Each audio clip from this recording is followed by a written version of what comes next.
Hello good morning, welcome to Shri Vidya channel. ಇವತ್ತು ನಾನು ರವೆ ದೋಸೆ ತೋರಿಸ್ತಾ ಇದ್ದೀನಿ.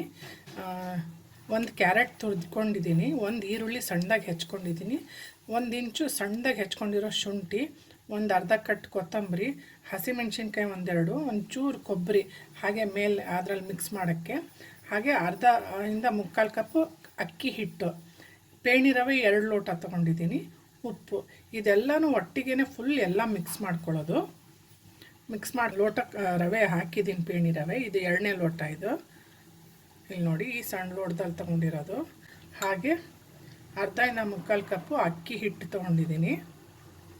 ಹಾಗೆ ಸಾಲ್ಟ್ ಟೇಸ್ಟ್ ನೋಡ್ಕೊಂಡು ಹಾಕ್ಕೊಳ್ಳಿ, ನಿಮ್ಗೆ ಉಪ್ಪು ಖಾರ ಉಪ್ಪು ಎಷ್ಟು ಬೇಕು ಇಲ್ಲ ಈಗ ಆ್ಯಡ್ ಮಾಡೋದು.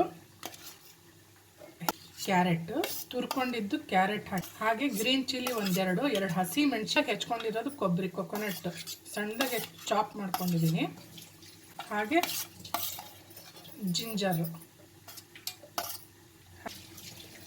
ಈಗ ನೀರು ಆ್ಯಡ್ ಮಾಡ್ತಾಯಿದ್ದೀನಿ, 1 ಕಪ್ಪು. ಇದು ತೆಳುಗೆ ಬರಬೇಕಿದು, ಹಾಗಾಗಿ ನೀರು ಆ್ಯಡ್ ಮಾಡಿದ್ದೀನಿ. 2 ಲೋಟ ನೀರು ಆ್ಯಡ್ ಮಾಡಿದ್ದೀನಿ. ಇನ್ನೂ ತೆಳ್ಳಗೆ ಬರಬೇಕು. ಮಿಕ್ಸ್ ಮಾಡ್ಕೊಂಡ್ಮೇಲೆ ಎಷ್ಟು ಬೇಕು ನೋಡಿ ಕನ್ಸಿಸ್ಟೆನ್ಸಿ ನೋಡ್ಕೊಂಡು ಆ್ಯಡ್ ಮಾಡ್ಕೊಳ್ಳೋಣ. ಓಕೆ, ಇಲ್ಲಿ ನೋಡಿ ಮಿಕ್ಸ್ ಮಾಡೋಕ್ಕೆ ಸ್ಟಾರ್ಟ್ ಮಾಡಿದ್ದೀನಿ. ಗಟ್ಟಿ ಇದೆ, ತೆಳುಗೆ ಬರಬೇಕಿದು, ಹಾಗಾಗಿ ಇನ್ನೂ 1 ಲೋಟ ನೀರು ಆ್ಯಡ್ ಮಾಡ್ತಾಯಿದ್ದೀನಿ. ಅಲ್ಲಿಗೆ ಹತ್ರ ನಾನು 3 ಲೋಟ ನೀರು ಆ್ಯಡ್ ಮಾಡಿದ್ದೀನಿ. ರವೆ ದೋಸೆ ನೋಡಿ ಈ ಥರ ತೆಳ್ಳಗೆ ಬರಬೇಕು. ಈ ಥರ ಇದ್ದರೆ ತುಂಬಾ ಗರಿ ಗರಿಯಾಗಿ ಆಗಲ್ಲ. ಸ್ಪ್ರೆಡ್ ಮಾಡ್ತಾಯಿದ್ದೀನಿ ಎಣ್ಣೆ.